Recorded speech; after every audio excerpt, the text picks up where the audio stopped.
Hello everyone, welcome back to my channel. दोस्तों, English के कई एग्जाम्स चल रहे हैं एंड कई exams are on your way. Exam पास आते ही एक स्टूडेंट को दो चीजों की सबसे ज्यादा याद आती है, एक तो भगवान की और दूसरा क्वेश्चन आंसर्स की। भगवान की प्राप्ति तो आपको आपकी श्रद्धा अनुसार होगी, पर I have brought for you questions जो सबको बराबरी में बटेंगे। हम लोग आपके एग्जाम के आने से पहले क्वेश्चंस को डिकोड करेंगे एक पूरी सीरीज के थ्रू, जहां पे हम लोग आए हुए लेटेस्ट क्वेश्चंस को one by one with explanation देखने वाले हैं, जिससे आपकी तैयारी एक लेवल और ऊपर चले जाएगी। हर एक क्वेश्चन के बाद आपको मिलेगा एक्सप्लेनेशन, जिससे आपको कई सारे कॉन्सेप्ट्स रिवाइज हो जाएंगे या फिर एक नया कॉन्सेप्ट आपको मिल जाएगा। सो ऑन दैट नोट, इस सीरीज को हम लोग स्टार्ट करते हैं, जहां पे हम लोग टॉपिक वाइज 10 क्वेश्चंस को देखेंगे एंड उसके एक्सप्लेनेशंस को साथ में समझेंगे। तो आइए शुरू करते हैं। हमारा पहला क्वेश्चन है, besides being a playwright, who among the following has translated Homer. हमारे यूजीसी नेट का या फिर कहे एनटीए नेट का ये फेवरेट क्वेश्चन है, जहां पे राइटर ने कौन से क्लासिकल राइटर को कब ट्रांसलेट किया है या किसने किया है, ये अक्सर पूछा जाता है। तो यहाँ पे ट्रांसलेशन पूछा गया है आपके होमर का, और इसका आंसर है जॉर्ज चैपमैन। जॉर्ज चैपमैन आपके जैकोबियन एरा के एक बहुत ही फेमस राइटर थे, जिन्होंने आपके होमर को ट्रांसलेट किया है। ये बेन जॉनसन के साथ ही साथ वर्क लिखा करते थे, and Ben Jonson and George Chapman बहुत फेमस है अपने कॉमेडी ऑफ ह्यूमर्स के लिए। तो एक कॉन्सेप्ट के साथ ही साथ हम लोग दूसरे कॉन्सेप्ट को भी देखते हैं, जो आपके सामने ये है। George Chapman was an English dramatist, translator and a poet. Chapman has been speculated as the rival poet. ध्यान दीजिएगा इस पर्टिकुलर पॉइंट पे कि आपके जो जॉर्ज चैपमैन है वो माने जाते हैं rival poet by William Pinto. किसके? शेक्सपियर के सोनेट्स में कुछ वर्क्स किसी इंसान को एज अ राइवल पोएट बताया जाता है। वो राइवल पोएट कौन है? विलियम मिंटो के अकॉर्डिंग माना जाता है कि वो जॉर्ज चैपमैन है। इसके अलावा George Chapman is best remembered for his translations of Homer's Iliad, Odyssey and Homeric. ये जो इनका कठिन सा नाम लिखा हुआ है, जो आपको याद रखना है। इसके अलावा भी उन्होंने कई सारे ट्रांसलेशंस किए हैं, जो आपके लिए यहाँ पे प्रस्तुत है, आप देख सकते हैं। तो एक कॉन्सेप्ट के साथ ही साथ हम लोग कुछ एक्स्ट्रा देखते चलेंगे। इसके अलावा जॉर्ज चैपमैन की कुछ और पेक्यूलियरिटीज हैं जो आपको याद रखनी चाहिए। He used to write very very famous comedies, जो कि है the blind beggar of Alexandria and humorous day's mirth, all fools, monsieur d'Olive, the gentleman usher, May Day and the widow's tears. जिसकी वजह से I wanted to tell you कि आपके George Chapman लिखा करते थे कॉमेडी ऑफ ह्यूमर्स में। He was the first person to write about comedy of humour, लेकिन उनसे ज्यादा फेमस हुए बेन जॉनसन। आपके जॉर्ज चैपमैन ने वर्क लिखा है एंड ह्यूमरस डेज मर्थ, जो दिखाता है कॉमेडी ऑफ ह्यूमर्स की स्पेक्युलेशंस को, कॉमेडी ऑफ ह्यूमर के फीचर को, जिसके बाद बेन जॉनसन ने प्रभावित होकर अपने सबसे फेमस कॉमेडी ऑफ ह्यूमर के जॉनरा में वर्क लिखा है, every man in his humour and every man out of his humour. तो ये पॉइंट बहुत इंपॉर्टेंट है, कई बार पूछा गया है, आपको ये पॉइंट याद रखना है। देन हमारे जॉर्ज चैपमैन का एक और वर्क है the widows tears. He was also one of the first writers to melt comedy into serious streams। Basically कहने का मतलब है कि ट्रेजेडी कॉमेडी का जो कॉन्सेप्ट है वो हमारे जॉर्ज चैपमैन ने स्टार्ट किया था, बट आगे जाके इसके ऊपर लिखा है हमारे ब्यूमोंट और फ्लेचर ने, जिनको हम लोग बहुत फेमसली जानते हैं। तो ये तो हुआ पहला क्वेश्चन, जिसकी वजह से आपको 3-4 और कॉन्सेप्ट मिल गए। चलिए बढ़ते हैं अगले क्वेश्चन की तरफ। Which of the following is not true about lyrical ballads? ध्यान दीजिएगा, यूजीसी नेट या फिर एनटीए नेट नॉट ट्रू वाले क्वेश्चन जरूर पूछता है। क्वेश्चन आपको ध्यान से पढ़ना है, लिरिकल बैलेड को देख के खुश नहीं हो जाना है, और ये समझने की कोशिश करनी है कि लैंग्वेज हम लोग से क्या डिमांड कर रही है। तो दिए गए 4 सेंटेंसेस में से आपको बताना है कि लिरिकल बैलेड्स के बारे में कौन सी चीज ट्रू नहीं है। आइए देखते हैं। It is a manifesto of romantic poetry. ये तो बिल्कुल सही है, क्योंकि आपके लिरिकल बैलेड्स को माना जाता है एज अ घोषणा पत्र, जो कि एनलाइटनमेंट एज के टाइम पे आया था, जो ये बताता है कि बहुत ही ornamental and literary devices and classical intellectual poetry से एक शिफ्ट ये लोग लेते हैं और इमोशंस और फीलिंग्स भरी हुई पोएट्री को लिखना पसंद करते हैं। लिरिकल बैलेड एक कलेक्शन ऑफ पोएम थी, जिसके बाद आपके वर्ड्सवर्थ ने प्रीफेस टू लिरिकल बैलेड लिखा और समझाया कि हम लोग ऑर्डिनरी लैंग्वेज में लिखना चाहते हैं, ना कि इंटेलेक्चुअल और बहुत ही सोफिस्टिकेटेड लैंग्वेज में। Okay, Second point, it turns English poetry away from the social and intellectual sophistication of 17th and 18th century poetry. तो ये पॉइंट बिल्कुल सही हो जाता है। आइए थर्ड पॉइंट देखते हैं। It takes poetry out of the confines of reason and intellect to the unravished and unspoiled beauties of nature. As I said कि हमारे जितने भी रोमांटिक पोएट्स हैं वो हमारी इंटेलेक्चुअल न्यू क्लासिकल पोएट्री से एक शिफ्ट लेते हैं, एक टर्न लेते हैं और लोगों के लिए वो एक कॉमन थीम्स पे पोएम लिखना चाहते हैं इन अ कॉमन लैंग्वेज। तो ये भी बिल्कुल करेक्ट है। तो अनट्रू ऑटोमेटिकली हमारे लिए क्या हो जाता है, it is very particular about the form and structure of the poem. बिल्कुल गलत बात ये है क्योंकि हमारे वर्ड्सवर्थ जो है डिक्शन को लेकर बहुत ही ज्यादा पर्टिकुलर थे। उनका ये मानना था कि फॉर्म और स्ट्रक्चर से कहीं ज्यादा दूर होना चाहिए, आपकी पोएट्री एक कॉमन इंसान को समझ में आनी चाहिए, बहुत ही ज्यादा सोफिस्टिकेटेड नहीं होनी चाहिए। हेंस आपका आंसर बन जाता है ये फोर्थ वाला पॉइंट। आइए हम लोग लिरिकल बैलेड्स के बारे में कुछ और भी चीजें साथ ही साथ देख लेते हैं। Lyrical ballads with a few other poems एक कलेक्शन ऑफ पोएट्री थी जो William Wordsworth and Samuel Taylor Coleridge ने एक साथ मिलके पब्लिश की थी 1798 में। This particular collection of poems when this was published, तो ये माना जाता था कि it marked the beginning of the romantic era in English literature, जिनको हम लोग फेमसली जानते हैं। ठीक है, ये जो पर्टिकुलर हमारी कलेक्शन ऑफ पोएम्स थी और इसके बाद आने वाला जो प्रीफेस था एक तरीके का ओवरटर्न है from the intellectual and sophisticated language and sophisticated poetry of 17th and 18th century जो हमारे न्यू क्लासिकल एज में चल रही थी। और इस पोएम में क्या स्पेशल था, एवरीडे लैंग्वेज ये लोग यूज करते थे, कॉमन थीम्स को ये लोग यूज करते थे, एवरेज पर्सन को क्या पसंद आएगा उसके अकॉर्डिंग ये लोग पोएट्री के कॉमन थीम्स को लिखा करते थे। ये जो पर्टिकुलर स्लाइड है ये बहुत इंपॉर्टेंट है, इसका स्क्रीनशॉट ले लो या अपने नोट्स में इसको ऐड कर लो। लिरिकल बैलेड सबसे पहले आया हमारा 1798 में जो कि कहा जाता है एक फर्स्ट एडिशन। देन हमारा सेकंड एडिशन आता है 1800 में जिसको कहते हैं प्रीफेस टू लिरिकल बैलेड। ये कलेक्शन ऑफ पोएम्स तो था लेकिन हमारे वर्ड्सवर्थ ने इसी के अंदर एडिशनल पोएम्स ऐड की, देन प्रीफेस ऐड किया अबाउट पोएटिकल प्रिंसिपल और इसी प्रीफेस को कहा जाता है एज अ मैनिफेस्टो। मैनिफेस्टो को मतलब होता है एक घोषणा पत्र, घोषित करते हुए कि अब हमारी रोमांटिक एज स्टार्ट हो रही है एंड आगे से जो पोएम्स लिखी जाएंगी उसमें फीलिंग्स, नेचर एंड इमोशंस की बात होगी। इसके बाद आता है 1802 में थर्ड एडिशन जिसके अंदर आपके वर्ड्सवर्थ ऐड करते हैं पोएटिक डिक्शन के बारे में कुछ रूल्स एंड इसके अंदर ये बताते हैं कि प्रोज एंड पोएट्री की जो लैंग्वेज को अलग नहीं होना चाहिए, ये दोनों सेम हो सकती हैं। और इसी पॉइंट की वजह से आपके कॉलरेज को आ गया था गुस्सा एंड वो आगे जाके अपने बायोग्राफिया लिटरेरिया में अपने ही दोस्त वर्ड्सवर्थ के अगेंस्ट में कुछ बातें लिखते हैं in response to poetic diction. Okay, तो देन हमारा आता है फोर्थ एडिशन जो कि आया था 1805 में। ये स्लाइड अगेन बहुत इंपॉर्टेंट है, इसको नोट डाउन करके चलिएगा। अगले क्वेश्चन की तरफ देखते हैं। Which of the following are Plato's main objections against poetry.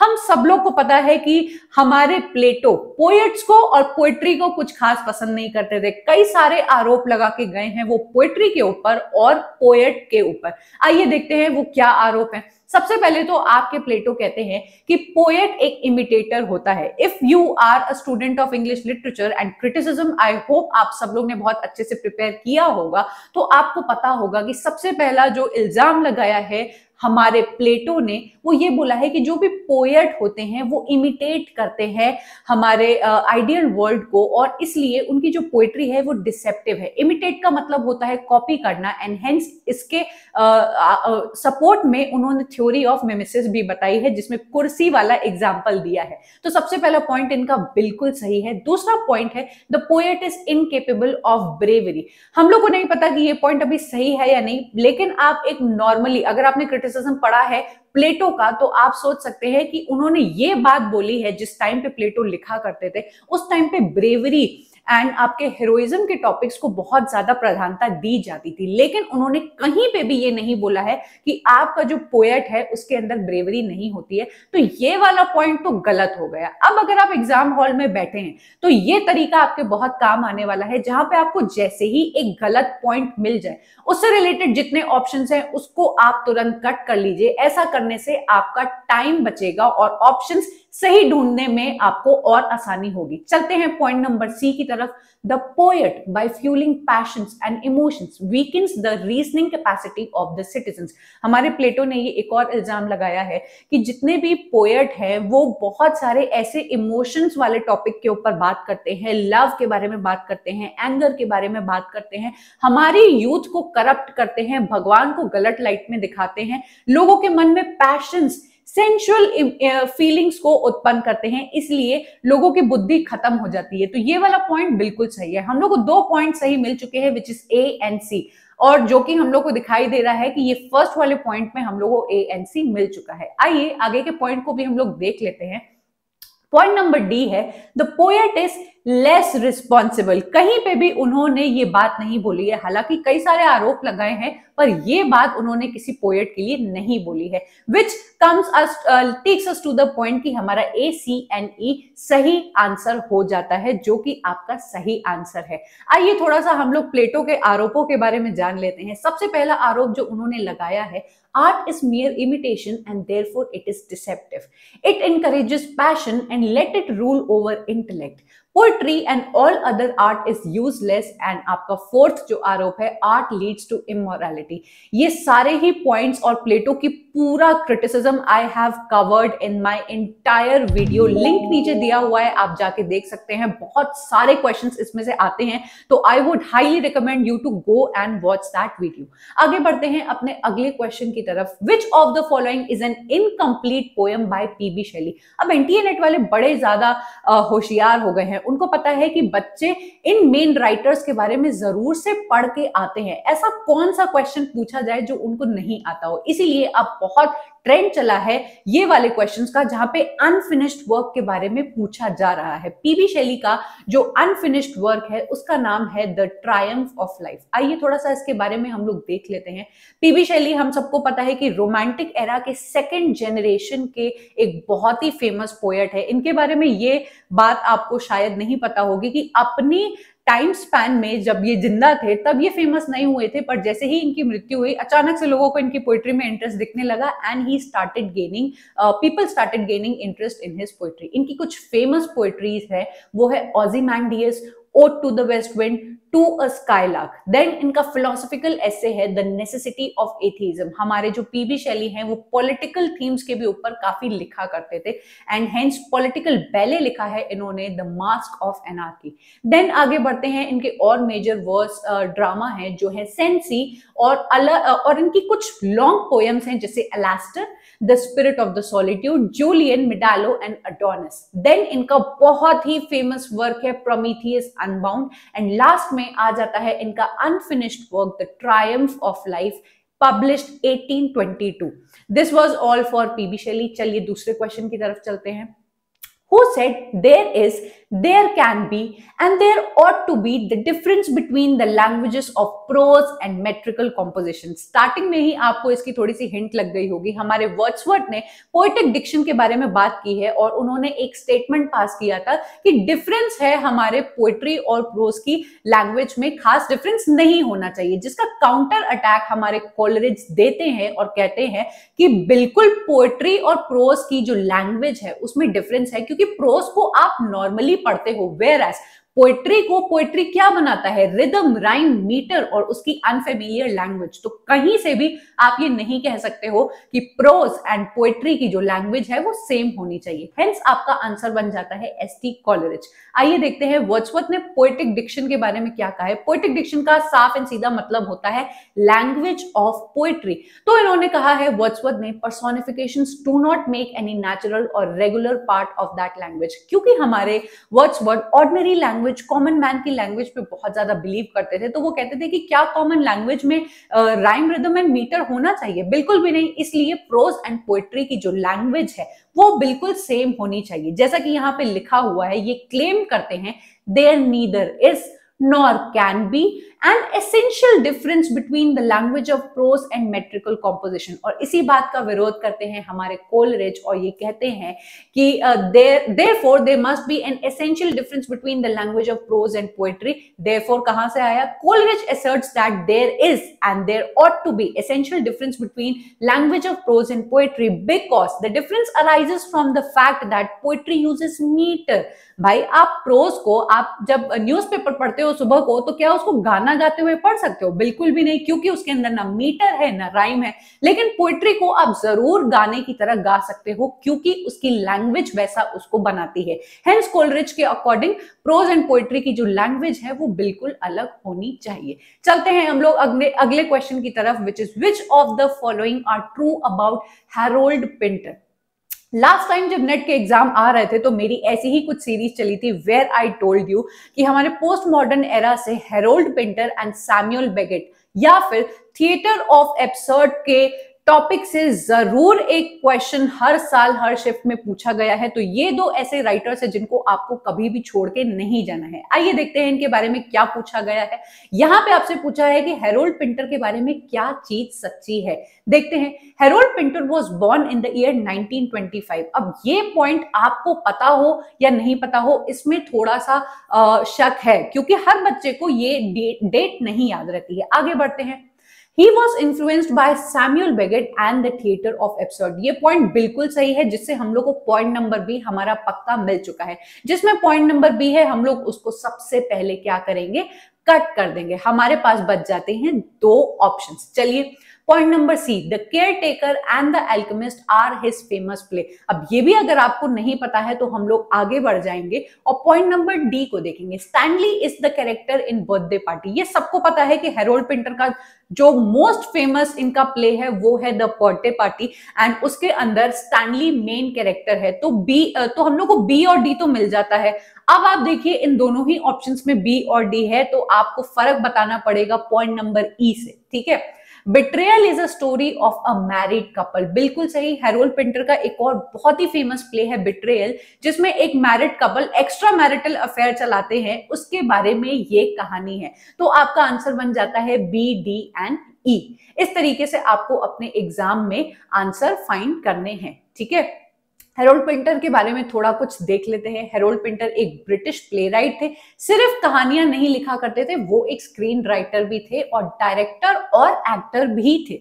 Nobel prize winner थे और इन्होंने कई सारे इंपॉर्टेंट वर्क्स लिखे हैं। The birthday party, home coming and the betrayal. और ये सारे प्लेस इनके स्क्रीन में भी चलाए गए हैं और पोर्ट्रे किए गए हैं। यहाँ पे जो नेम है वो आप पढ़ लीजिएगा, ये कुछ इनके स्क्रीन प्लेस कराए गए हैं। ओके। देन हम लोग आगे बढ़ते हैं और हैरोल्ड पिंटर का द बर्थडे पार्टी को देखते हैं जो कि एक सी साइड बोर्डिंग हाउस में कुछ कैरेक्टर्स के बीच में हुई बर्थडे पार्टी की कहानी है जिसमें अचानक से दो स्ट्रेंजर्स आ जाते हैं एंड कुछ अनएक्सपेक्टेड चीजें वहां होती हैं। आप देख पा रहे होंगे कि स्टैनली ये मेन कैरेक्टर है आपके बर्थडे पार्टी का। देन हम लोग आगे बढ़ते हैं। हैरोल्ड पिंटर का जो अगला वर्क है द बिट्रेयल जिसमें एक्स्ट्रा मैरिटल अफेयर के बारे में बात हो रही है, बिट्रेयल के बारे में बात हो रही है जो एक इनका बहुत ही इंपॉर्टेंट प्ले है। So I hope this is clear. अगले क्वेश्चन को देखते हैं। Who among the following attached himself to the Earl of Nottingham's theatrical company. जब हम लोग का एलिजाबेथन पीरियड चल रहा था, जैकोबियन पीरियड चल रहा था, तब के टाइम पे थिएटर, ड्रामा, परफॉर्मेंस इसके बारे में बहुत ज्यादा बात की जाती थी। थिएट्रिकल कंपनीज नई नई बाहर निकल के आ रही थी। तो यहाँ पे एक कंपनी का नाम है, पूछा गया है कि कौन इससे एसोसिएटेड है। तो इस कंपनी का सबसे पहले आपको पता होना चाहिए कि क्रिस्टोफर मार्लो इससे एसोसिएटेड है एंड इस कंपनी का ओरिजिनली जो नाम है वो है एडमिरल्समैन। आइए देखते हैं। Lord Admiralsmen, also called Lord Admiralsmen, a theatrical company in Elizabethan and Jacobean England. इस टाइम पे ये खुली थी 1576 to 79, known as Lord Howard's-men, so called after the patron. इनके जो पेट्रन थे, जिस राजा के ऊपर ये थिएट्रिकल कंपनी थी या जिनके लोग थे, वो थे Charles Howard, first earl of Nottingham, और इसी से नाम आता है आपके एडमिरल्समैन का। क्रिस्टोफर मार्लो एसोसिएटेड थे इन पर्टिकुलर कंपनी से और इनके कई सारे इंपॉर्टेंट एंड फेमस वर्क्स को यहाँ पे प्ले भी किया था, which is Tamburlaine and Faustus. Then Admiral's men में जॉर्ज चैपमैन के भी कई प्लेस को यहाँ पे परफॉर्म कराया गया है। एडमिरल मैन के बारे में एक एक्स्ट्रा इंफॉर्मेशन जो आपको पता होनी चाहिए कि ये कंपनी बहुत अच्छा परफॉर्म कर रही थी, पर इनकी एक कॉम्पिटिटर थिएट्रिकल कंपनी आ जाती है जिसका नाम है लॉर्ड शैम्बरलेन्स मैन, जो कि ग्लोब थिएटर में परफॉर्म करते थे। कमेंट करके नीचे बताना कि कौन सा फेमस राइटर है जो इस पर्टिकुलर ग्लोब थिएटर से एसोसिएटेड है। बढ़ते हैं हम लोग अगले क्वेश्चन की तरफ। Who among the following in the article fleshly school of poetry attacked the pre Raphaelite specially D G Rossetti. हम सबको पता है कि डीजी रोसेटी पायोनियर है हमारे प्री रेफेलाइट ब्रदरहुड, ये जो मूवमेंट चला था इनके ऊपर कुछ अटैक किया था हमारे रॉबर्ट बुचनन ने, और जिस पर्टिकुलर वर्क के अंदर, जिस आर्टिकल के अंदर इन्होंने अटैक किया था उसको कहते हैं फ्लेशली स्कूल ऑफ पोएट्री। ये आपका आंसर है रॉबर्ट बुचनन। चलिए थोड़ा सा देख लेते हैं। मूवमेंट्स एक ऐसी चीज है जहां पे हम लोग देखते हैं कि हमारे एक मूवमेंट की सोच दूसरे मूवमेंट के लोगों को पसंद नहीं आती है, एंड एक दूसरे पे पैम्फलेट के जरिए, आर्टिकल के जरिए वो लोग अक्सर अटैक करते हैं। The Fleshly School is the name given by Robert Buchanan to a realistic, sensual school of poets to which D.G. Rossetti, William Morris, and A.C. Swinburne belonged. He accused them of immorality in an article entitled The Fleshly School of Poetry. अब आप किसी के बारे में article छाप देंगे कुछ गलत बोलते हुए कि ये हमारी सोसाइटी को करप्ट कर रहे हैं, ये इमोरल है, तो क्या वो चुपचाप बैठ जाएंगे? भाई कलम तो उनके भी पास है, वो भी अपनी तलवार चला सकते हैं। तो हमारे डीजी रोसेटी ने भी पलट के एक आर्टिकल पब्लिश किया था एथेनियम, जिसके अंदर ये which is entitled the stealthy school of criticism, इन्होंने रिप्लाई दिया है, एंड हमारे एसी स्विनबर्न ने भी रिप्लाई दिया है अंडर द माइक्रोस्कोप के थ्रू। सो आई होप ये पॉइंट आपको क्लियर है। अगला क्वेश्चन हम लोग देखते हैं, which is in which year miles Coverdale translated the old testament of the Bible. मेरी पूरी वीडियो बनी हुई है आज तक के बाइबल के जितने भी ट्रांसलेशंस किए गए हैं, एंड एक और वीडियो बनी हुई है आज तक के एनटीए एंड यूजीसी नेट में जितने भी बाइबल के क्वेश्चंस आए हैं वो उस वीडियो में आपको मिल जाएगी। जरूर से उसको जाके देखिए, क्योंकि बाइबल ट्रांसलेशंस बहुत इंपॉर्टेंट है और हमेशा एक क्वेश्चन आता है आपकी माइल्स कवरडेल का, जिसको ओल्ड टेस्टामेंट कहते हैं, वो कन्वर्ट की गई थी, ट्रांसलेट हुई थी 1535 में। यहाँ पे आपके लिए कुछ एक्स्ट्रा इंफॉर्मेशन प्रोवाइडेड है। बढ़ते हैं हम लोग अपने अगले एंड लास्ट क्वेश्चन की तरफ, which is a very easy question. Who is the author of the poem house of fame? ये आंसर सबको पता होगा, हमारे जॉफ्री चॉसर हैं हाउस ऑफ फेम के रचयिता, जिन्होंने हाउस ऑफ फेम ही नहीं पर कैंटरबरी टेल्स भी लिखा है, जिसके लिए वो सबसे ज्यादा फेमस है। There is one more thing which is alluded to our Geoffrey Chaucer कि वो फादर ऑफ इंग्लिश लिटरेचर कहे जाते हैं। ऐसा इसलिए क्योंकि वो उस टाइम पे इंग्लिश लिटरेचर या इंग्लिश लैंग्वेज में लिख रहे थे जब इंग्लिश लैंग्वेज पूरी तरीके से डेवलप भी नहीं हुई थी, and hence he is rightly known as the father of English literature. Besides being a poet, उनको लोग थोड़ा सा फिलोसोफर एंड एस्ट्रोनॉमर का भी दर्जा देते हैं, क्योंकि उन्होंने अपने 10 साल के बेटे के लिए एक काम लिखा था, अ ट्रीटाइस ऑन एस्ट्रोलेब, जिसके अंदर साइंटिफिक टूल्स कैसे काम करते हैं एंड साइंटिफिक कई सारी बातों के बारे में उन्होंने बताया है। ठीक है, इनके और बहुत सारे इंपॉर्टेंट वर्क्स हैं, जो कि the book of duchess, the house of fame, the legend of good woman and Troilus and Criseyde. With that we have come to the end of this video. And extra information for you, अगर आप मेरी live classes attend करना चाहते हैं जहां पे criticism and literary movements की series चल रही है, तो go and check out Unacademy, जहां पे मेरी फ्री लाइव क्लासेस चल रही हैं, पेड कोर्सेज नहीं है, आप इजिली वहां जाके देख सकते हैं। In my same style of teaching with accuracy of PYQs, आपको वो वीडियोस मिल जाएंगे एंड आपकी तैयारी में कुछ मदद हो जाएगी। सो ये सारे इंपॉर्टेंट टर्म्स है, इंपॉर्टेंट सेक्शंस है in English literature which I am dealing through my live classes. Do check them out, आपको नीचे लिंक मिल जाएगा। With that I am going to take your leave. Video खत्म हो चुका है, ये सीरीज चलती रहेगी। आपको अगर कोई कॉन्सेप्ट समझने में प्रॉब्लम होती है तो कमेंट डाउन बिलो, उस पर भी एक वीडियो बन जाएगा। ये वीडियो अच्छा लगा हो, ये सीरीज अच्छी लगी हो, कोई फीडबैक देना हो तो जरूर से देना, लाइक करना, अपने फ्रेंड्स के साथ शेयर करना, and I will meet you up next in yet another series. So bye.